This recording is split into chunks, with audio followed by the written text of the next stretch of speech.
Hello, psychology students. Welcome to the development chapter review for chapter 10. I hope you've enjoyed it as much as I have, mostly just because I like talking about babies. We're going to get through this review as quickly as possible. I want to let you know that the test coming up will be very familiar with what you've been seeing: 20 multiple choice, 1 FRQ with 28 points on it. Seven bullet points. I am going to really kind of push you on this FRQ. It's difficult. I'm not going to sugarcoat it. Be ready to understand how the development chapter is going to easily weave into many other parts of psychology. So there's going to be a couple of old terms on there that it'll seem like how do they relate, but you'll be able to think about it if you really kind of ponder it and consider it. So let's get right into what developmental psychology is. It studies the physical, cognitive, and social changes over time. I've said that for this whole chapter. This is a continual process that happens throughout the lifetime, and the way we study it is through the environment, through genetics, through that maturation, the natural maturation process, and in stages. And so it's going to start with the prenatal development and early childhood development. Prenatal development is 40 weeks. We have what's called 33 trimesters in pregnancy. And child development, if those of you who might be specializing as you get into college and beyond in child development, is really looking at 0 to 4 years. So let's talk about the stages of prenatal development. The first stage is the zygote stage. This is the fertilized egg from about 0 to 2 weeks. This is when conception happens and the zygote is really just starting the whole entire cell division process. We get to the embryo, and the fertilized egg attaches itself to the uterus, and the embryonic stage happens in about the weeks 2 to 9. This is when most women realize that they're pregnant. And then we get into the fetal stage around 9 weeks. So from 9 to 40 weeks, full term is considered 30 weeks. 40 weeks is considered a normal length of pregnancy. We have really rapid development during the fetal stage in both the brain development and the physical development, the organs, the skin, all of those parts of the human body. The brain development, we have really complex networks that continue to get more and more complex and emerge after the birth because of its environment. And we see, all of those senses are what really are continuing that long-term potentiation as those branches get bushier and more complex. I had a question on reflexes because of the time constraints that we have. I know the one day we will be having mass, I took a couple of questions out, including this one on reflexes, so cross that one off.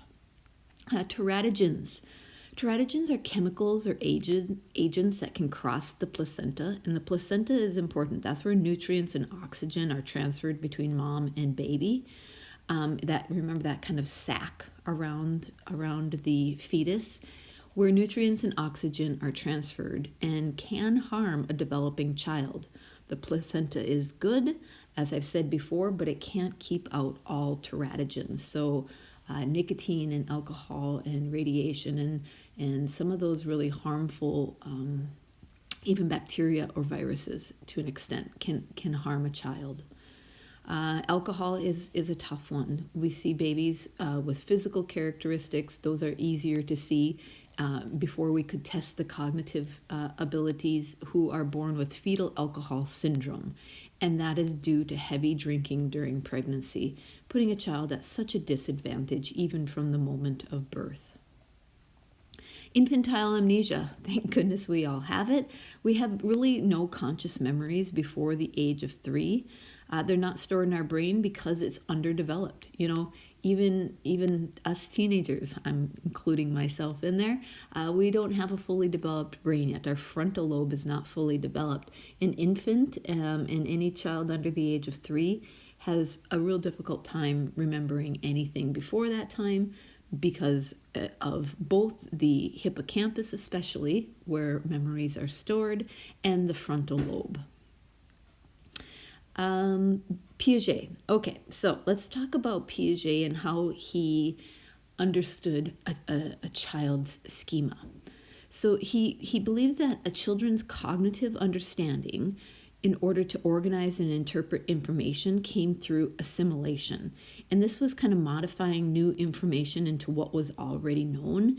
And I think that Bambi clip makes so much sense of assimilation, modifying that new information into what is already known. Perfect example was when he called the butterfly a bird. But also through accommodation. And that was restructuring their understanding to make it more completely understood, to make it more complete, I really guess is the word. So this is how Piaget felt that children learn. They have to develop a schema to organize and interpret all of the information that they're taking in of all 5 of the senses. For Piaget, he divides the stages into almost age range, and the first one is the sensory motor stage, roughly from ages 0 to 2. This is when children learn through their senses, and motor movement is very important. This is when we see them begin to move, roll, crawl, walk. This is roll, crawl, sit, crawl, walk, typically is how it goes. And all of that information that they take in through their senses.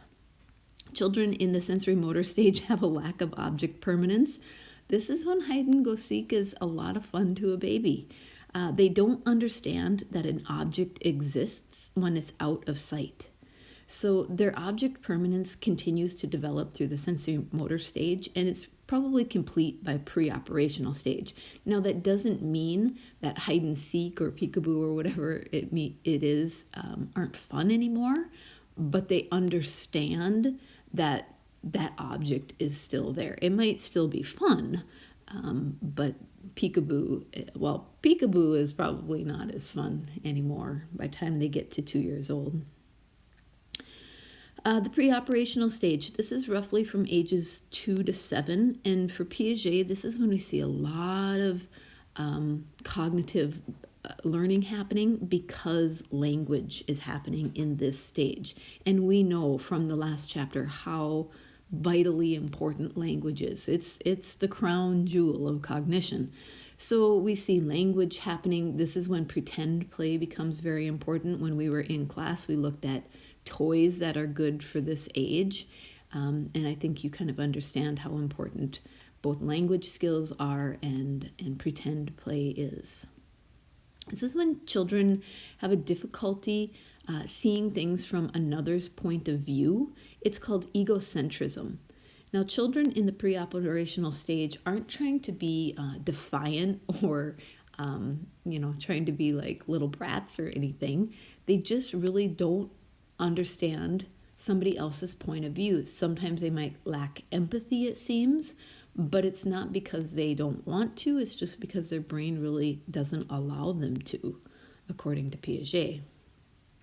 They have a lack of conservation in the pre-operational stage. They don't understand things like mass and volume, and I even put ice in there, that stay the same even when they appear different. So I think a really good example sometimes is like giving a child an ice cube and then melting it down and it's the same thing. That's almost like a magic trick to them. They really don't understand how the two can be compatible or the two can be the same. The concrete operational stage is from ages 7 to 11, roughly, and this is when they begin to think logically. Now, I said they can do math, but when I say math, I'm talking about the actual like arithmetic, whereas before in the pre-operational stage, it was a lot more sorting and counting, grouping together of numbers of things.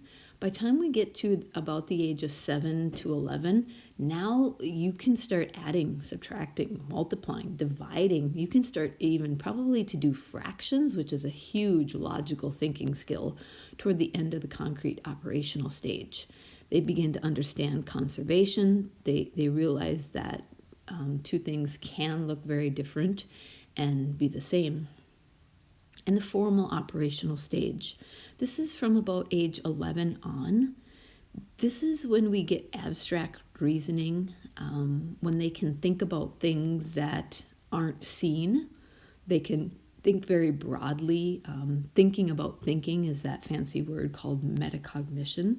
Now, Piaget will say that even though you might have some of the formal operational skills in maybe you're an 11 or 12-year-old all the way to adulthood, sometimes we don't have all of the skills in all areas of cognitive ability. You might be lacking in some areas of cognitive ability in the formal operational stage.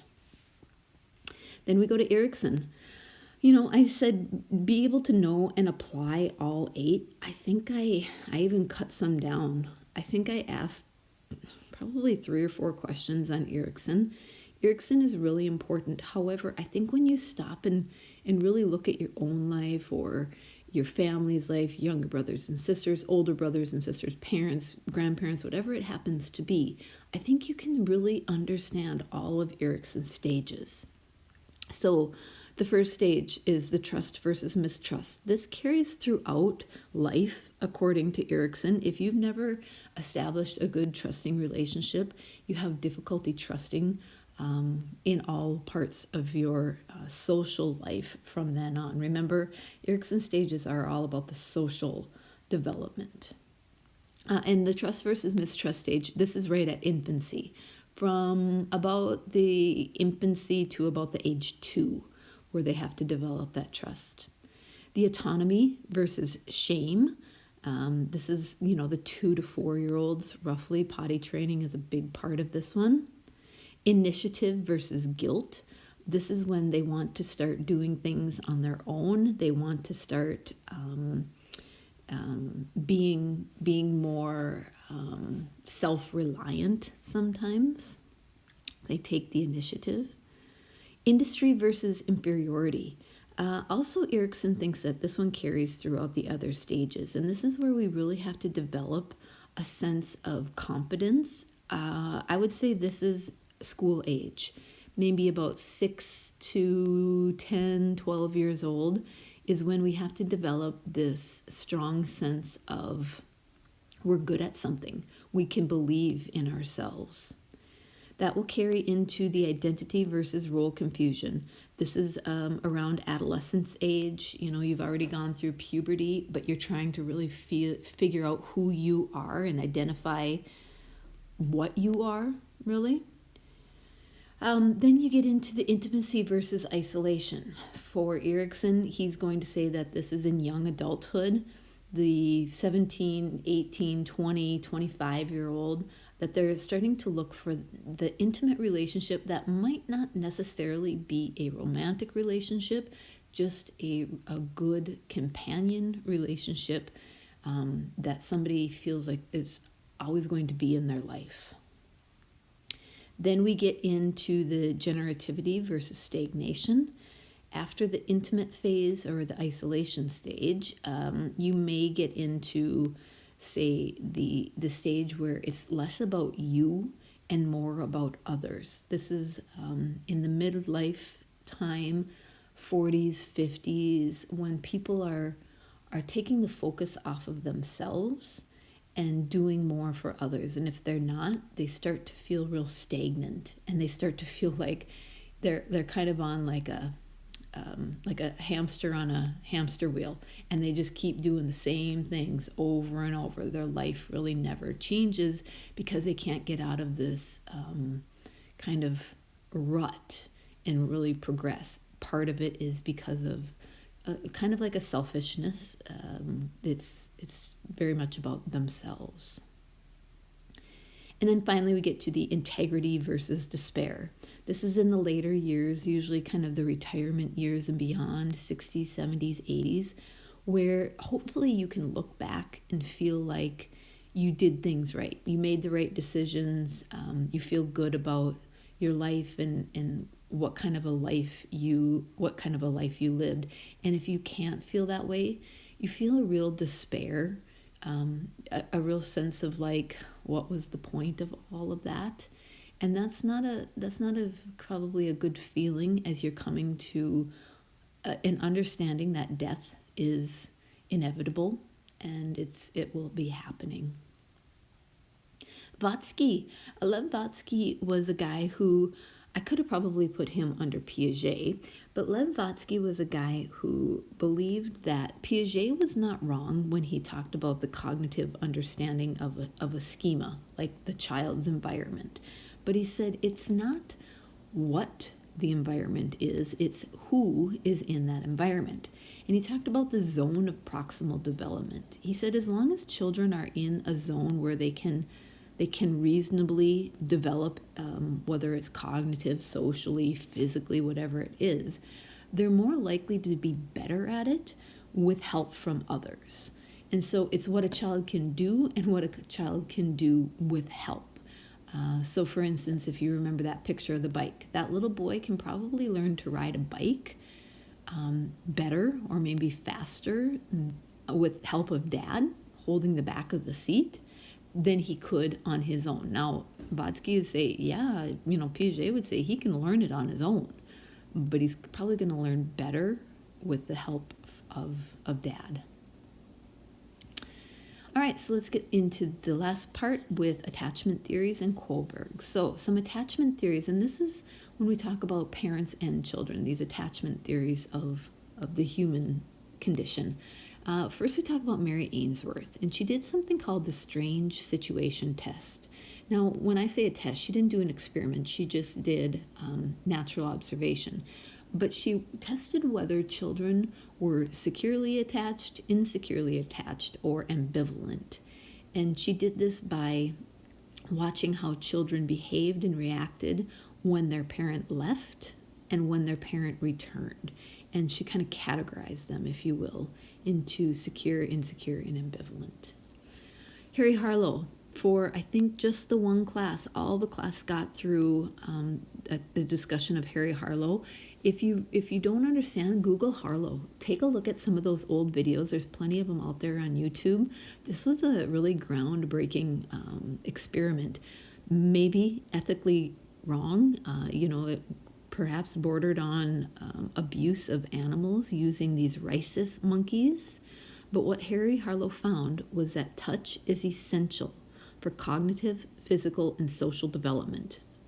He said that emotional attachment can outweigh basic necessities, and we even see this yet in life happening when we lose somebody absolutely dear to us. Sometimes we kind of shut down. We stop eating, we stop exercising, it's hard to get out of bed. Sometimes that emotional attachment can outweigh all the other things that we know we need to do because of that important piece of us has been taken away. So Harry Harlow's experiment with rhesus monkeys was groundbreaking to attachment theory. Parenting styles. So there's some different types of authoritarian styles, parenting styles. There's authoritarian and permissive. Now, authoritarian is very strict.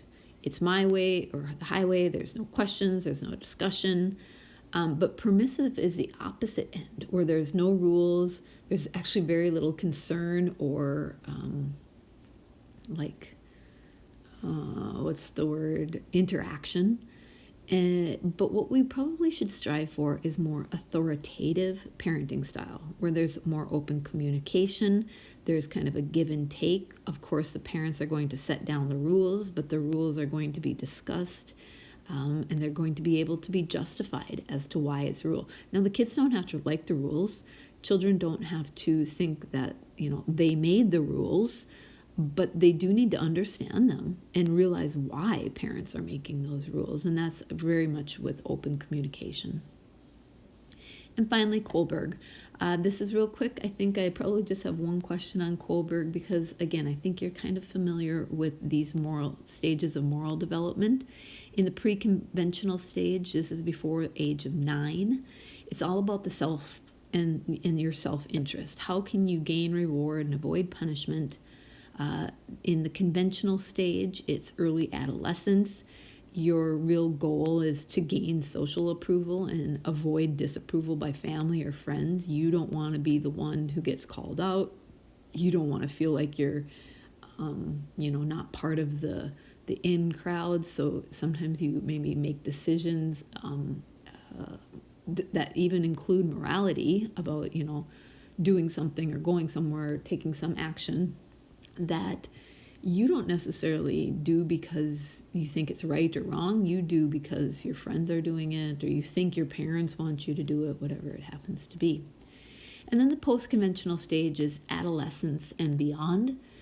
This is when you're truly just trying to achieve justice. This is where you know who you are, you know right from wrong, and you're in this stage in making decisions based on high moral standards. You think about the action, you think about the intention, and you really weigh that dilemma and decision to do what's right. Okay, that's it for the day. If you have any questions, of course, let me know. Good luck, and I'll see you soon. Bye.